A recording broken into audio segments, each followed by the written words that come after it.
नमस्कार। कक्षा 10वीं वाले छात्र अपना हिंदी विषय का त्रैमासिक परीक्षा का पेपर देख लीजिएगा। आपको इस पेपर का संपूर्ण उत्तर इसी वीडियो में मिलने वाला है। इस पेपर का पूर्णांक 75 अंकों का होने वाला है। समय 3 घंटे। सबसे पहले आप सभी को यहाँ पर कुछ निर्देश दिए गए हैं, तो इनको पढ़ लीजिएगा। इनको पढ़ने के बाद इस पेपर का हमारा पहला प्रश्न दिया है।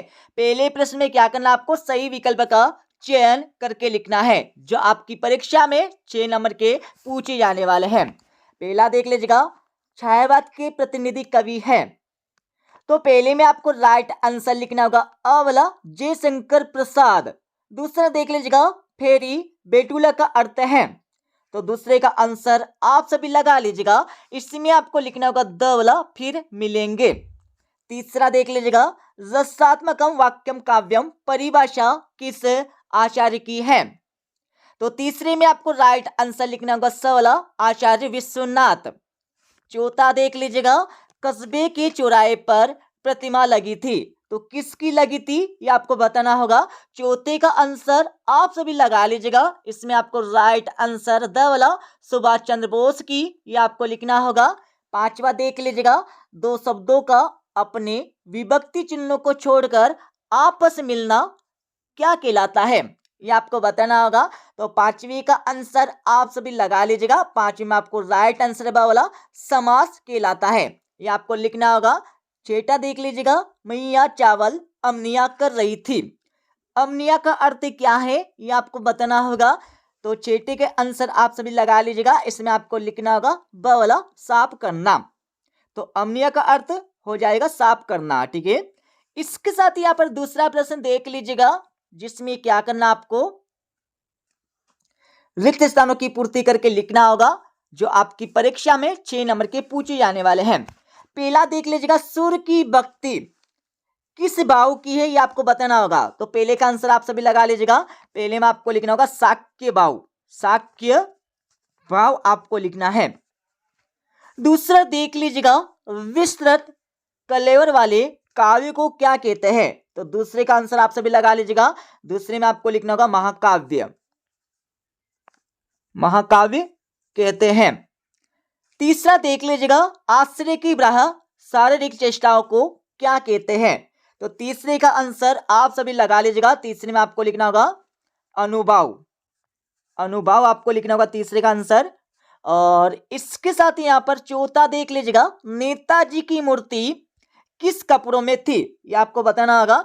तो चौथे का आंसर आप सभी लगा लीजिएगा। इसमें आपको लिखना होगा फौजी कपड़ों में, फौजी आपको लिखना होगा। और पांचवा देख लीजिएगा, समास के भेद है, तो समास के कितने भेद है ये आपको बताना होगा। पांचवी का आंसर आप सभी लगा लीजिएगा। पांचवी में आपको लिखना होगा 6। अब यहां पर हमारा छठा प्रश्न देख लीजिएगा। छठे प्रश्न में क्या पूछा है, भोलानाथ और उनके साथी खालिस्तान के बिल के पानी उलीचने लगे, तो इसका आंसर आप सभी लगा लीजिएगा। इसमें आपको लिखना होगा चूहो, चूहो आपको लिखना है, ठीक है। इसके साथ ही इस पेपर का हमारा अगला प्रश्न दिया है। इस प्रश्न में आपको क्या करना है, तो इस प्रश्न में आपको सत्य अथवा असत्य बता के लिखना है, जो आपकी परीक्षा में 6 नंबर के पूछे जाने वाले हैं।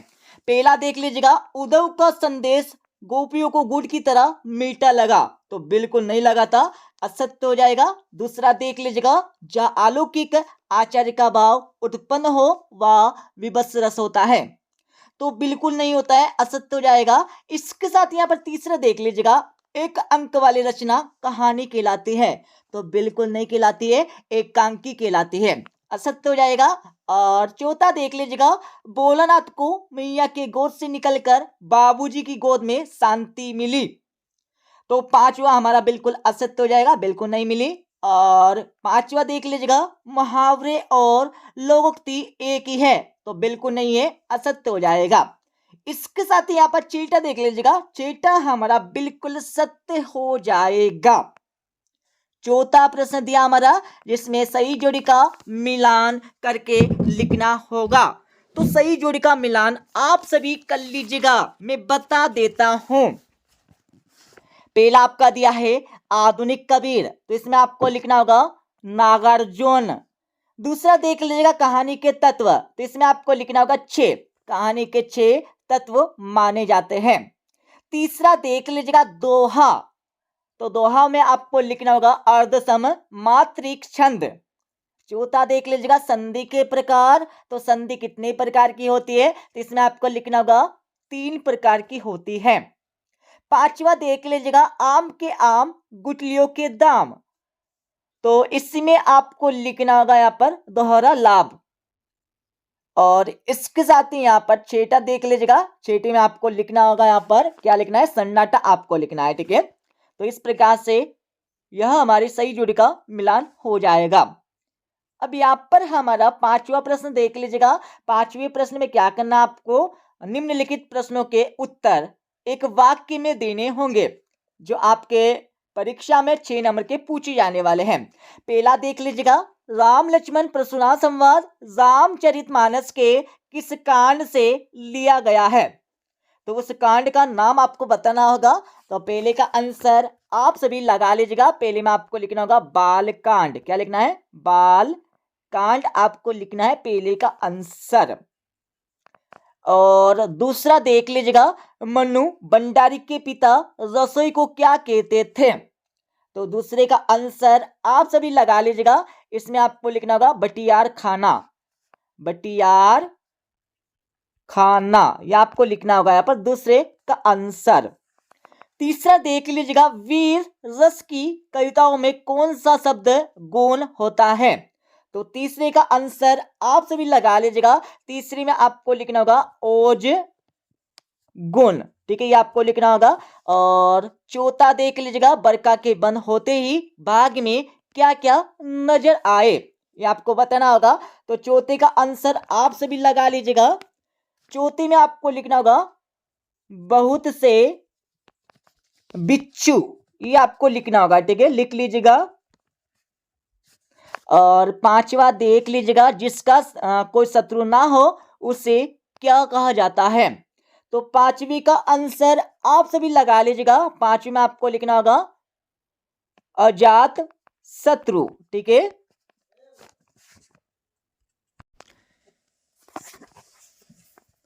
छठा देख लीजिएगा लेखक अज्ञे ने हिरोशिमा कविता कहाँ बैठकर लिखी थी, तो हिरोशिमा जो कविता है उसको लेखक ने कहां पर बैठकर लिखी थी, आपको बताना होगा। तो इसका आंसर आप सभी लिख लीजिएगा, ठीक है, मैं बता देता हूं। तो इसमें आपको लिखना होगा हवाई जहाज, हवाई जहाज आपको लिखना है, हवाई जहाज लिख लीजिएगा। और इसके साथ ही हम चलेंगे 2-2 नंबर के प्रश्न पर।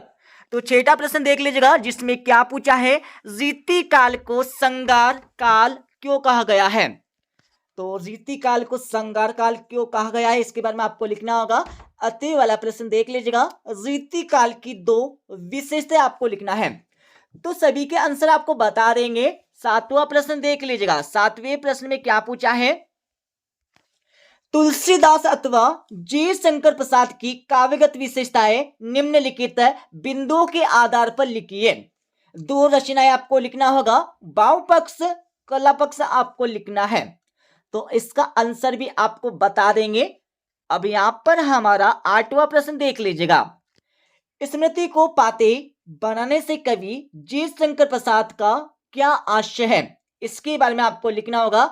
अतः वाला प्रश्न देख लीजिएगा, कृष्ण के प्रति अपने अनन्य प्रेम को गोपियों ने किस प्रकार अभिव्यक्त किया है, इसके बारे में आपको लिखना है। 9वां प्रश्न देख लीजिएगा, गोपियों ने उद्धव से योग की शिक्षा कैसे लोगों को देने की बात कही है, इसके बारे में आपको बताना होगा। अतः वाला प्रश्न देख लीजिएगा, होली के आसपास प्रकृति में जो परिवर्तन दिखाई देते हैं उन्हें अपने शब्दों में लिखना होगा, ठीक है, तो इसका आंसर भी आप सभी को बता देंगे, पढ़ लीजिएगा। अब यहां पर हमारा 10वां प्रश्न देख लीजिएगा। 10वें प्रश्न में क्या पूछा है, काव्य किसे कहते हैं, काव्य के वेदों के नाम आपको बताना है। अथवा वाला प्रश्न देख लीजिएगा, हास्य रस की परिभाषा उदाहरण सहित आपको लिखना है, तो सभी के आंसर आपको बता देंगे इस वीडियो के लास्ट में, ठीक है। क्वेश्चन नंबर 6 से लेकर 23 तक के आंसर आपको मिल जाएंगे इस वीडियो के लास्ट में। अब यहाँ पर 11वां प्रश्न देख लीजिएगा। 11वें प्रश्न में क्या करना आपको, महाकाव्य और खंडकाव्य में दो अंतर आपको बताना होगा। 8वें वाला प्रश्न आपका दिया है जिसमें नाटक और एकांकी में दो अंतर बताना है। अब यहाँ पर हमारा 12वां प्रश्न देख लीजिएगा। रिपोर्टाज किसे कहते हैं, किसी एक रिपोर्टाज का नाम उसके लेखक सहित लिखना है। 8वें वाला प्रश्न देख लीजिएगा। रेखाचित्र किसे कहते हैं, कोई एक रेखाचित्र का नाम और उसके रचनाकार का नाम भी आपको साथ में लिखना होगा। अब यहाँ पर हमारा 13वां प्रश्न देख लीजिएगा। 13वें प्रश्न में क्या पूछा है, स्वयं प्रकाश अथवा राम वृक्ष बेनीपुरी की साहित्यिक विशेषताएं निम्नलिखित बिंदुओं के आधार पर देना होगा। तो सबसे पहले आपको क्या करना है, दो रचनाएं आपको लिखना होगा। दूसरा आपका दिया है जिसमें भाषा शैली आपको लिखना होगा, ठीक है, भाषा शैली, तो इसका आंसर भी आपको बता देंगे। अब यहां पर हमारा 14 प्रश्न देख लीजिएगा। बाल गोविंद भगत की पुत्र वधु उन्हें अकेला क्यों नहीं छोड़ना चाहती थी, तो इसके बारे में आपको बताना होगा। 8वां वाला प्रश्न देख लीजिएगा। मूर्ति पर लगा सरकंडे का चश्मा क्या उम्मीद जगाता है, तो इसके बारे में आपको बताना है। इसके साथ ही यहां पर हमारा 15वां प्रश्न देख लीजिएगा। लेखिका मनु भंडारी के व्यक्तित्व पर किन किन व्यक्तियों का किस रूप में प्रभाव पड़ा, इसके बारे में आपको बताना होगा।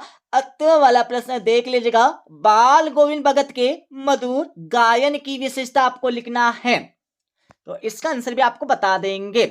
16वां प्रश्न देख लीजिएगा। 16वें प्रश्न में क्या पूछा है, निम्नलिखित वाक्यांश के लिए एक शब्द आपको देना है। जैसे कि हमारा पहला दिया है कम खर्च करने वाला, तो इसके बारे में आपको लिखना है, ठीक है, तो इसका आंसर भी आपको बता देंगे। दूसरा देख लीजिएगा, पूरब की ओर बहने वाली हवा, तो इसका आंसर भी आपको बता देंगे। 8वां वाला प्रश्न में क्या करना, आपको मुहावरों का अर्थ लिखते हुए वाक्यों में प्रयोग करके आपको लिखना होगा। तो पहला आपका दिया है इत्तिश्री होना, मतलब समाप्त हो जाना है, और दूसरा आपका दिया है चार चांद लगाना, तो इसका आंसर भी आपको बता देंगे। और इसके साथ ही यहां पर हमारा 17वां प्रश्न देख लीजिएगा। 17वें प्रश्न में क्या करना आपको, भोलानाथ अपने साथियों को देखकर सिसकना क्यों भूल जाता है, लिखिए, तो इसका उत्तर आपको देना होगा। 8वां वाला प्रश्न देख लीजिएगा। गंटोक को मेहनतकश बादशाहों का शहर क्यों कहा जाता है, इसके बारे में आपको लिखना है। सभी के उत्तर आपको बता देंगे, उससे पहले आपको प्रश्नों को समझना है, उसके बाद ही इनके आंसर याद करना होगा। और 18वां प्रश्न देख लीजिएगा। 18वें प्रश्न में क्या पूछा है, निम्नलिखित काव्यांश का संदर्भ प्रसंग सहित भावार्थ आपको लिखना है, तो वो यहां पर समझ लीजिएगा। सबसे पहले इसमें क्या करना होगा, संदर्भ आपको लिखना है, ठीक है। संदर्भ लिखने के बाद आपको प्रसंग लिखना होगा, प्रसंग लिखने के बाद आपको भावार्थ यहां पर लिखना है, तो इसका आंसर भी आपको बता देंगे किस प्रकार से आपको संदर्भ प्रसंग भावार्थ लिखना है परीक्षा में। इसके साथ ही यहाँ पर 18वां प्रश्न का 8वां वाला प्रश्न देख लीजिएगा। इसमें भी आपको एक काव्यांश दिया है, तो इसमें भी आपको सबसे पहले संदर्भ लिखना होगा, संदर्भ के बाद आपको प्रसंग लिखना है, प्रसंग के बाद आपको भावार्थ लिखना है। अब यहाँ पर हमारा 19वां प्रश्न देख लीजिएगा। 19वें प्रश्न में क्या पूछा है, निम्नलिखित गद्यांश की संदर्भ प्रसंग सहित वाक्य आपको लिखना है। तो यहां पर देख लीजिएगा क्या करना, आपको गद्यांश दिया है, ठीक है। गद्यांश की सबसे पहले आपको संदर्भ लिखना होगा, उसके बाद आपको प्रसंग लिखना है, प्रसंग के बाद आपको वाक्य करना है, तो इसका आंसर भी आपको बता देंगे। और इसके अति वाले प्रश्न में भी आपको सेम करना है जो हमने ऊपर वाले क्वेश्चन में बताया है। 20वां प्रश्न देख लीजिएगा। 20वें प्रश्न में क्या पूछा है, हाथ घड़ी का एक आकर्षक विज्ञापन तैयार कर लिखिए। 8वां वाला प्रश्न देख लीजिएगा। परोपकार का महत्व विषय पर एक अनुच्छेद आपको लिखना है, इसका आंसर भी आपको बता देंगे। अब यहां पर हमारा 21वां प्रश्न देख लीजिएगा। 21वें प्रश्न में क्या पूछा है, निम्नलिखित अपठित काव्यांश अथवा गद्यांश को पढ़कर पूछे गए प्रश्नों के उत्तर लिखिए या दीजिए। तो ये क्वेश्चन आपके परीक्षा में 4 नंबर का पूछे जाने वाला है। तो सबसे पहले आपको इस अपठित गद्यांश काव्यांश को पढ़ लेना है। पढ़ने के बाद इसके नीचे आपको 3 क्वेश्चन दिए। पहला देख लीजिएगा, उपयुक्त काव्यांश का शीर्षक लिखिए। तो इसमें आपको क्या करना है, शीर्षक आपको बताना होगा। तो सबसे पहले आपको इस काव्यांश को पढ़ना है, ये किसके बारे में है, ठीक है, किसके ऊपर है, इसका शीर्षक आपको बताना होगा। माँ तुम्हारा ऋण बहुत है। तो इसमें आपको लिखना होगा यहाँ पर धरती माँ, धरती माँ आपको इसका शीर्षक लिखना होगा, ठीक है। या फिर कोष्टक में आप भारत माता भी लिख सकते हैं। और दूसरा देख लीजिएगा, कवि भारत माँ को क्या अर्पित करना चाहता है। जो कवि है वो भारत माँ को क्या क्या अर्पित करना चाहता है, ये आपको बताना होगा। देख लीजिएगा इसका आंसर आपको कहां से लिखना है। कवि भारत माँ को दया स्वीकार लेना व समर्पण, ज्ञान अर्पित है, प्राण अर्पित करना चाहता है, रक्त का कण कण समर्पित करना चाहता है, ये आपको लिखना होगा, ठीक है। तीसरा देख लीजिएगा, देश की धरती का हम पर क्या ऋण है। जो हमारा देश है इसकी धरती का हमारे ऊपर क्या ऋण है, इसके बारे में आपको बताना होगा। तो इसका आंसर देख लीजिएगा, आपको लिखना होगा, महा तुम्हारा ऋण बहुत है, मैं अंकिचन, किंतु इतना कर रहा फिर भी निवेदन, थाल में लाऊं सजाकर बाल जब भी। तो इसका आंसर आपको यहां से लिख देना है, ठीक है। और इसके साथ ही यहां पर इसका अतः वाला प्रश्न दिया है, इसमें आपको एक गद्यांश दिया है। तो सबसे पहले आपको गद्यांश को ऊपर से लेकर नीचे तक पढ़ लेना है। इसको पढ़ने के बाद इसके नीचे आपको यहाँ पर क्वेश्चन दिए, प्रश्न दिए। पहला प्रश्न देख लीजिएगा, उपयुक्त गद्यांश का शीर्षक लिखिए। तो इस गद्यांश का आपको शीर्षक बताना है। तो ये गद्यांश किसके ऊपर है, यहां पर देख लीजिएगा, कंप्यूटर और इंटरनेट, ये आपको शीर्षक यहां पर लिख देना है, ठीक है। और इसको लिखने के बाद आपका दूसरा देख लीजिएगा, इंसान के कंप्यूटर बन जाने से समाज को क्या खतरे हैं। तो दूसरे का आंसर आपको लिखना होगा, क्या क्या खतरे होते हैं यहाँ पर समाज को। तो यहाँ पर खतरे देख लीजिएगा, इसका आंसर आपको मिलने वाला है, इंसान कंप्यूटर और इंसान बन जाएगा।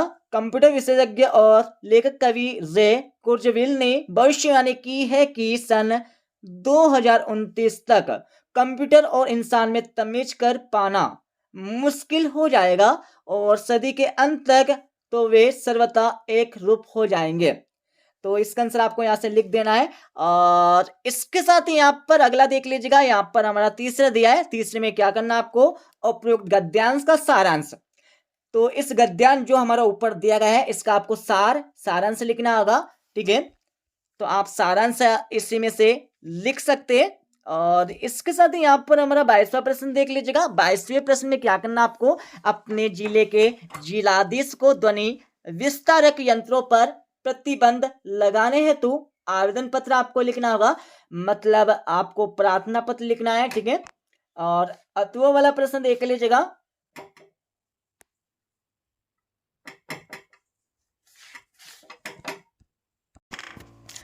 तो अथवा वाला प्रश्न देख लीजिएगा, इसमें क्या पूछा है, हाई स्कूल परीक्षा में प्रावीण्य सूची में प्रथम स्थान प्राप्त करने पर अपने मित्र को एक बधाई पत्र लिखना है। 23वां प्रश्न देख लीजिएगा, निम्नलिखित में से किसी एक विषय पर रूपरेखा सहित सारंगित निबंध लिखना है। तो पहला देख लीजिएगा, विद्यार्थी जीवन में अनुशासन का महत्व। दूसरा आपका दिया है मोबाइल के लाभ और हानि। तीसरा आपका दिया है जल ही जीवन है। चौथा आपका दिया है प्रदूषण नियंत्रण कारण एवं निदान। पांचवा देख लीजिएगा, मेरी दिनचर्या। अब मैं इस पेपर का फुल सॉल्यूशन आप सभी को बता देता हूं, पढ़ लीजिएगा पूरे पेपर को। आप सभी छात्र हिंदी विषय का जो हमारा त्रैमासिक परीक्षा का पेपर है इसका सॉल्यूशन स्टेप बाय स्टेप देख लीजिएगा। जैसे कि हमारा पहला प्रश्न पूछा गया था जिसमें सही विकल्प का चयन करके लिखना है। इनके आंसर देख लीजिएगा। इनके आंसर देखने के बाद आपको यहां पर दूसरे प्रश्न का आंसर मिल जाएगा जिसमें रिक्त स्थानों की पूर्ति करने के लिए बोला गया था। दूसरे के बाद आप सभी छात्रों को तीसरे प्रश्न का आंसर उत्तर यहां पर मिल जाएगा। अब आप सभी चौथे प्रश्न का उत्तर देख लीजिएगा जिसमें सही जोड़ी का मिलान करके लिखना था। तो इसका आंसर आप सभी को दिया हुआ है, पढ़ लीजिएगा। अब यहाँ पर हमारा 5वें प्रश्न का उत्तर देख लीजिएगा, जिसमें एक वाक्य में उत्तर आपको देना था। तो इसके आंसर भी आप सभी लगा लीजिएगा। अब यहाँ पर हमारे 2-2 नंबर के प्रश्नों के उत्तर देख लीजिएगा। ये हमारा 6ठे प्रश्न का उत्तर आप सभी को दिया हुआ है। 6ठे के बाद आगे हम चलेंगे तो आप सभी को 6ठे प्रश्न का अतवे वाला का आंसर मिल जाएगा, जिसमें रीति काल की 2 प्रमुख विशेषताएं आपको लिखना है। पहली विशेषता देख लीजिएगा और दूसरी विशेषता आपको दी गई है। अब यहां पर हमारा 7वें प्रश्न का आंसर देख लीजिएगा, ठीक है, जिसमें क्या करना आपको, तुलसीदास जी की 2 रचनाएं, भाव पक्ष से कला पक्ष आपको लिखना होगा। तो 2 रचनाएं देख लीजिएगा। 2 रचनाएं देखने के बाद आपको भाव पक्ष से लिखना होगा। भाव पक्ष से लिखने के बाद नीचे हम चलेंगे तो नीचे चलने के बाद आपको यहाँ पर कला पक्ष से भी मिल जाएगा। कला पक्ष से लिखने के बाद आप सभी साहित्य में स्थान भी लिख सकते हैं, ठीक है।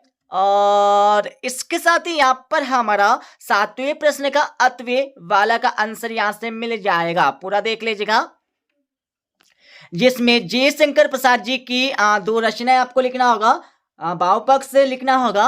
भाव पक्ष से लिखने के बाद आपको यहाँ पर नीचे कला पक्ष भी लिखना है। कला पक्ष से लिखने के बाद आपको यहाँ पर साहित्य में स्थान भी लिख देना है। अब आप सभी छात्र 8वें प्रश्न का उत्तर देख लीजिएगा। ये हमारा 8वें प्रश्न का उत्तर आप सभी को मिल जाएगा यहाँ पर।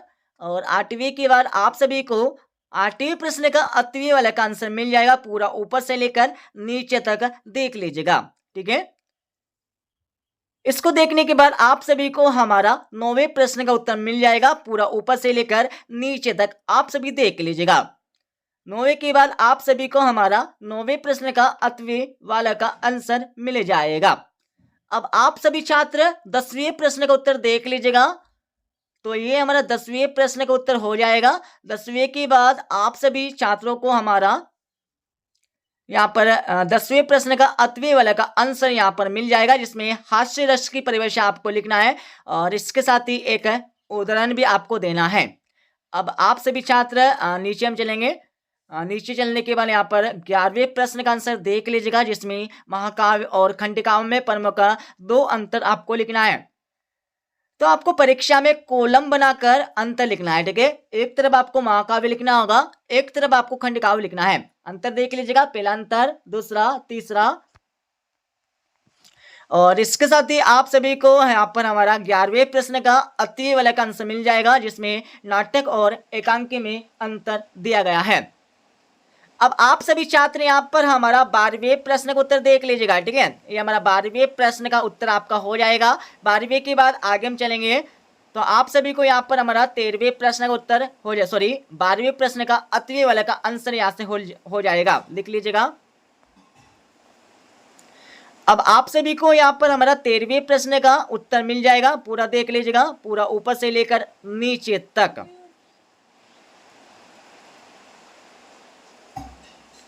और इसके साथ ही आप सभी छात्रों को 14 प्रश्न का उत्तर मिल जाएगा। 14वें के बाद आप सभी छात्र यहाँ पर हमारा जो 14 प्रश्न दिया है, इसका अतवे वाले का आंसर देख लीजिएगा, पढ़ लीजिएगा, याद कर लीजिएगा, ठीक है। अब हम चलेंगे यहाँ पर अगले क्वेश्चन के आंसर पर। तो आप सभी छात्र 15वें प्रश्न का उत्तर देख लीजिएगा। पूरा इस प्रकार से आपको लिखना होगा। इस प्रकार से आपको 15वें प्रश्न का उत्तर लिखना होगा, ठीक है। 15वें के बाद आगे हम चलेंगे तो आप सभी को 15वें प्रश्न का अतवे वाला का आंसर यहाँ से मिल जाएगा। और इसके साथ ही आप सभी को यहाँ पर हमारा 16वें प्रश्न का आंसर दिया है, पूरा देख लीजिएगा, ठीक है। और साथ में आपको अतवे वाला का आंसर भी यहाँ से मिल जाएगा। अब आप सभी छात्र 17वें प्रश्न का उत्तर देख लीजिएगा। 17वें के बाद आप सभी छात्रों को यहाँ पर हमारा 7वें प्रश्न का अतवे वाला का आंसर यहाँ से मिल जाएगा। अब हम चलेंगे यहाँ पर अगले प्रश्न के उत्तर पर। तो आप सभी छात्र 18वें प्रश्न का उत्तर देख लीजिएगा, जिसमें संदर्भ आपको लिखना है, प्रसंग आपको लिखना है, भावार्थ आपको इस प्रकार से लिख देना है। अब आप सभी छात्र 18वें प्रश्न का अतवे वाला का आंसर देख लीजिएगा, ठीक है। और इसके साथ ही आप सभी को 19वें प्रश्न का उत्तर यहाँ से मिल जाएगा, जिसमें संदर्भ, प्रसंग, वाक्य इस प्रकार से आपको लिखना है। अब आप सभी छात्र 19वें प्रश्न का अतवे वाले का आंसर देख लीजिएगा, पूरा का पूरा। और इसके साथ ही आप सभी छात्रों को 20वें प्रश्न का अतवें वाले का आंसर यहाँ से मिल जाएगा। और इसके साथ ही आपको 21वें प्रश्न का आंसर स्वयं अपनी बुक से देखकर याद कर लेना है, पढ़ लेना है। और आप सभी छात्र यहाँ पर 22वें प्रश्न का आंसर देख लीजिएगा, ठीक है। 22वें के बाद जो हमारा 23वां प्रश्न दिया हुआ है, जिसमें रूपरेखा सहित आपको सारंगित निबंध लिखना है, तो इसका आंसर भी आपको स्वयं अपनी बुक से देखकर याद कर लेना है, ठीक है। तो इस प्रकार से हमने इस पेपर का फुल सॉल्यूशन बता दिया है, ठीक है। मिलते हैं अगले वीडियो में।